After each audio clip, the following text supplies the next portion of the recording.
여보, 엠마가 이상해. 이게 무슨 일이야? 애가 왜 이러는 거야?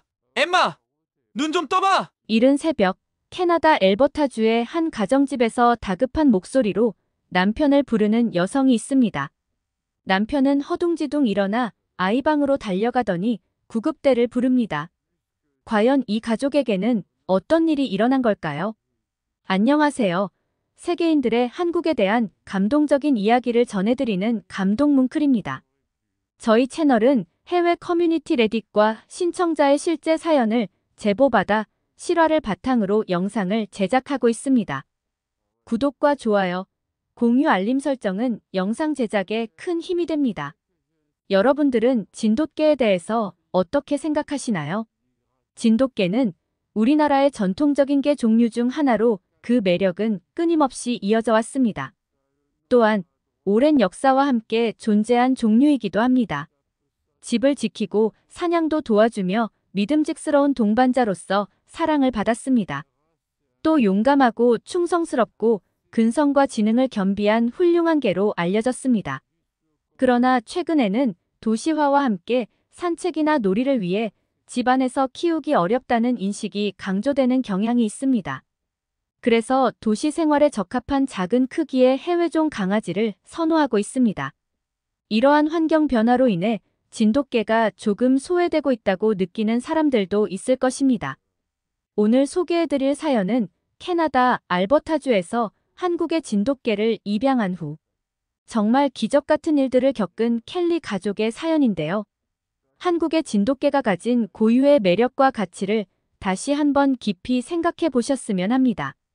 그럼 오늘의 사연 시작합니다. 안녕하세요. 저는 캐나다 알버타주에 살고 있는 켈리라고 합니다. 4살 딸 엠마와 2살 아들 윌리엄을 키우고 있어요. 마이클과 저는 결혼한 지 얼마 되지 않아 아이를 가질 계획을 세우고 있었어요. 마이클은 어릴 적부터 강아지를 키우며 특별한 애착이 있었지만 저는 강아지를 키운 적이 없으며 예전에 한번 큰 개에게 물려서 강아지에 대한 두려움을 가지고 있었습니다. 저는 어렸을 적 기억과 강아지에 대한 부정적인 감정을 이유로 마이클의 강아지 입양 요청을 항상 거절해왔습니다. 그리고 둘째를 낳은 후에는 제 건강도 안 좋아지고 집안 형편을 고려하여 강아지를 키우는 것이 어려워졌다고 생각해서 더더욱 강아지를 입양하는 것은 생각하지도 않았어요. 마이클은 처음에는 크게 실망했지만 저와 오랜 대화 후에 가족의 안전과 제 건강을 우선으로 생각하여 제 의견을 존중해 주었어요. 마이클은 회사 업무로 출장이 잦았고 집을 자주 비워야 했기 때문에 강아지를 키우는 것이 무리일 수 있다는 점을 인정하기도 했고요. 마이클이 출장을 가게 되어 혼자 육아하며 지쳐 있을 때마다 그는 함께 가족 여행을 떠나거나 주말에는 공원에서 산책을 즐기는 등 저를 도와주려고 했고 아이들과도 행복한 시간을 보내려고 노력했어요. 이렇게 함께 보내는 시간은 우리 가족의 유대감을 더욱 깊게 만들어갔습니다. 하지만 가끔씩 마이클은 강아지 입양에 대해 이야기를 하곤 했고 저 또한 그의 이야기를 들어주면서 그의 마음을 풀어주었습니다. 이렇게 서로의 의견을 이해하고 존중하면서 대화를 하며 서로의 의견 차이를 좁혀갔습니다. 강아지를 키우지는 못했지만 우리는 서로에 대한 사랑과 이해를 더욱 깊게 실어나가며 하루하루를 보냈습니다. 그는 언젠가는 출장이 줄어들고 지금 상황이 바뀌면 강아지를 키워보자며 가끔 저에게 농담조로 말하긴 했어요. 저는 상황만 된다면 긍정적으로 생각해보겠다고 얘기했죠. 남편은 워낙 사교성이 좋은 성격이라 우리는 자주 같은 동네에 사는 직장 동료 부부를 초대해 집에서 저녁 식사를 하기도 했어요. 그날도 동료 부부와 함께 저녁 식사를 하고 있었죠. 식사 중 동료가 강아지를 입양하게 되었다는 소식을 전했습니다. 마이클은 진심으로 부러워하고 기뻐하며 어떻게 강아지를 입양하게 되었는지 물었습니다. 하지만 저는 큰 관심이 없어서 식사에 집중했습니다. 동료는 한국에서 유기견을 입양하게 되었다고 말했습니다. 지인을 통해 알게 됐고 안락사 직전에 다행히 입양을 진행했다고 했습니다. 부부는 입양을 신청한 후 매일 기대와 설렘으로 기다렸다고 했습니다. 그리고 드디어 캐나다행 비행기에 강아지 이동 봉사가 결정되어 다음 주에 도착할 예정이라고 하더라고요. 부부는 강아지가 집으로 오면 우리 가족을 초대하겠다고 했어요. 마이클의 얼굴에서 기대감과 설레는 마음이 느껴졌습니다. 부부가 돌아간 후로 마이클은 강아지를 만날 수 있는 그날이 빨리 오길 기다렸다고 말했습니다. 첫째 딸도 덩달아 강아지를 볼 수 있다며 흥분한 마이클과 딸을 보면서 저는 걱정이 되었습니다. 부부가 입양한 강아지를 보고 와서 다시 우리도 강아지를 키우자는 말을 하진 않을까 불안해졌습니다. 며칠이 지난 후 동료 부부가 늦은 저녁에 우리 집에 찾아왔습니다. 우리 동네에 살던 그 부부는 평소에도 종종 지나가는 길에 아이들에게 간식을 사주고 가곤 했는데요. 그날도 그 부부는 아이들을 위해 간식을 사와서 집으로 놀러 왔습니다. 특히 엠마가 가장 좋아하는 버터 타트가 가득 들어있는 상자를 보며 엠마는 흥분한 소리를 질렀습니다. 버터 타트는 부드러운 카라멜과 피칸이 들어있는 작은 파이로 달콤하고 부드러워서 엠마와 윌리엄이 가장 좋아하는 간식이었습니다. 그런데 간식과 함께 맥주를 마시려고 준비하던 찰나에 부부가 오늘은 그런 이유로 방문한 것이 아니라고 말했습니다. 어렵게 입을 열어 부부는 한국에서 입양해올 강아지를 몇 달 동안만 맡아줄 수 있느냐고 부탁하셨습니다. 저는 머리로는 안 된다고 생각했지만 부부의 근심한 표정을 보며 바로 거절할 수 없었습니다.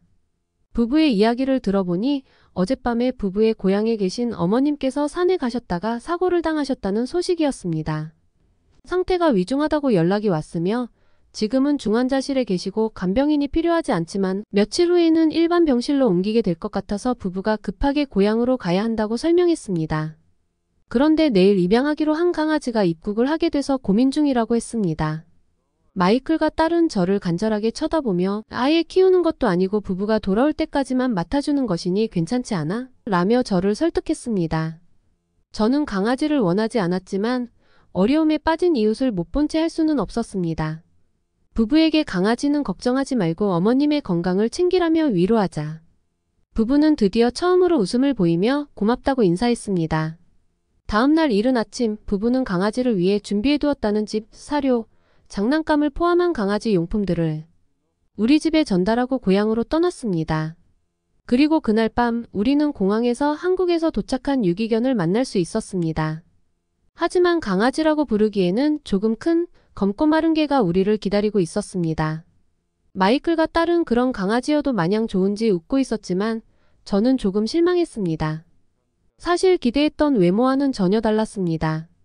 조금 더 작고 하얀 귀여운 강아지를 원했었는데 검고 무섭게 생긴 강아지가 온 것이었습니다.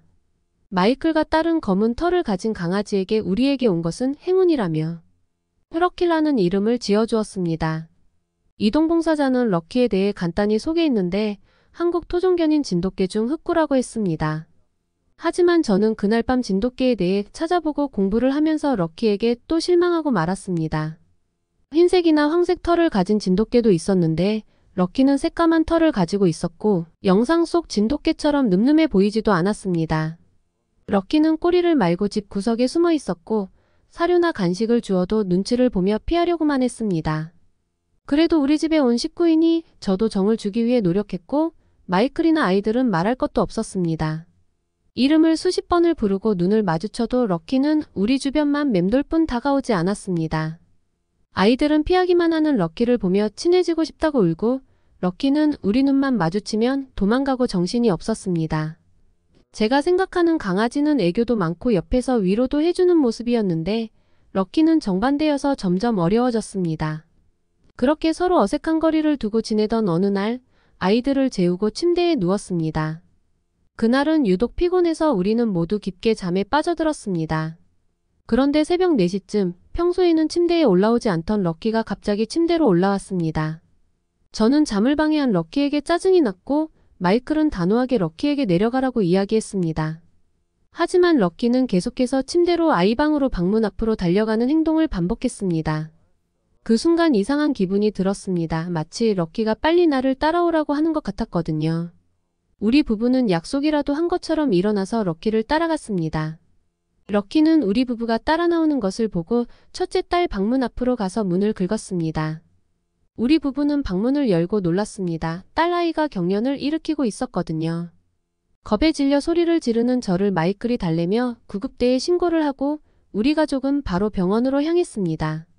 병원에서 검사를 받고 딸이 고열로 인한 열성 경련을 했다고 했어요. 그 전날부터 열이 오르는 게 심상치 않아서 해열제를 먹이고는 있었거든요. 새벽에 열이 심하게 올라 경련까지 온 것이었어요. 딸 아이가 태어난 후에도 한동안은 매우 예민해졌습니다. 해열제를 준비하고 폐렴까지 진행되지 않게 하기 위해 약을 복용하며 증상이 있는지 확인해야 했는데 다행히 럭키 덕분에 제 걱정은 해결될 수 있었습니다.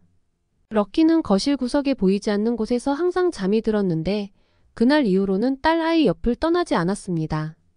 또한 놀라운 것은 럭키가 딸 아이 증상을 미리 알고 주변에 도움을 요청한다는 것이었습니다. 처음에는 우연이라고 생각했지만 두세 번 일이 반복되니 럭키가 정말로 우리 딸을 지키고 있다는 것을 알게 되었습니다. 인터넷에서 봤던 것처럼 강아지가 주인에게 문제가 생겼을 때 신호를 줘서 증상에 대비할 수 있는 경우가 있다고 했습니다. 저는 럭키의 영특함에 놀라웠습니다. 이전에 본 진돗개 영상에서 충성심이나 영리함이 우수한 견종이라고 소개를 받았는데 럭키도 그런 진돗개의 피를 받아 정말로 똑똑하고 사랑스러운 강아지였던 거예요. 우리는 럭키 덕분에 딸 아이의 증상을 미리 알고 대비할 수 있었고 딸도 더 이상 불안해하지 않았습니다. 항상 딸 아이 옆에서 든든히 앉아있는 럭키에게 표현하기 어려울 정도의 감사한 마음이 들었습니다. 한편으로는 곁을 주지 않고 차갑게 대했던 것이 미안해졌고 제 남편에게 울며 럭키에 대한 미안함을 고백하기도 했습니다. 남편은 웃으며 저를 안고 달래주었어요.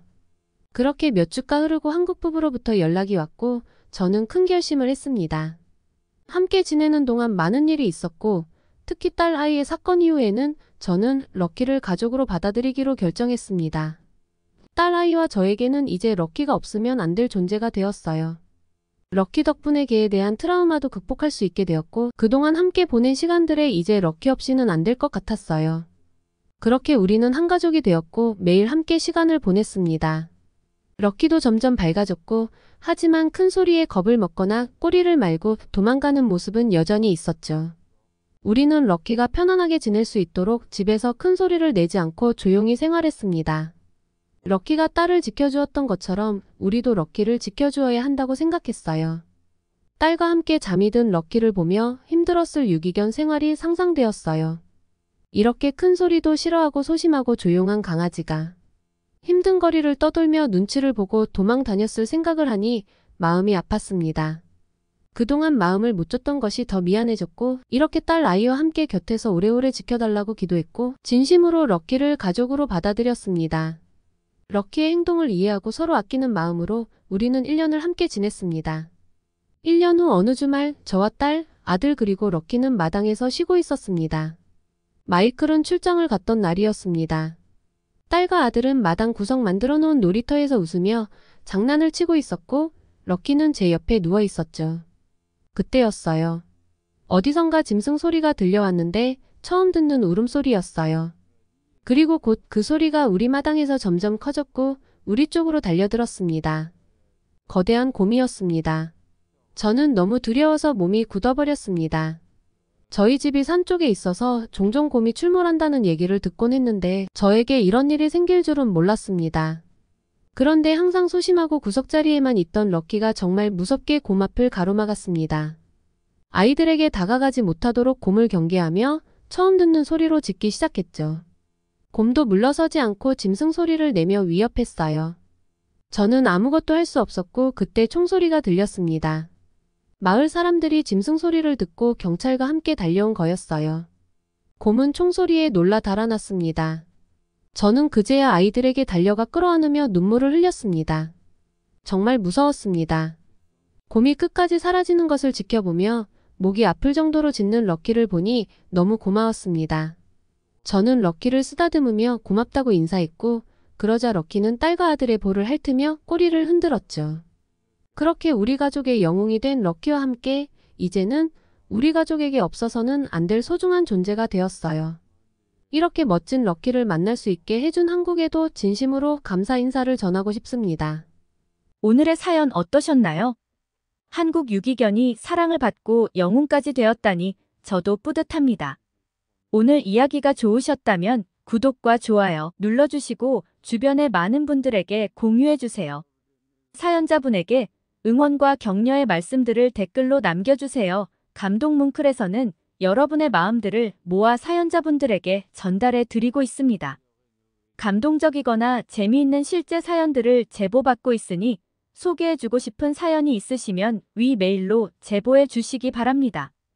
오늘도 여러분의 하루에 작은 즐거움이라도 되었기를 바라며 지금까지 감동뭉클이었습니다. 구독과 좋아요는 영상 제작에 큰 힘이 됩니다. 끝까지 시청해주셔서 감사합니다. 다음에 더 좋은 영상으로 찾아뵙겠습니다.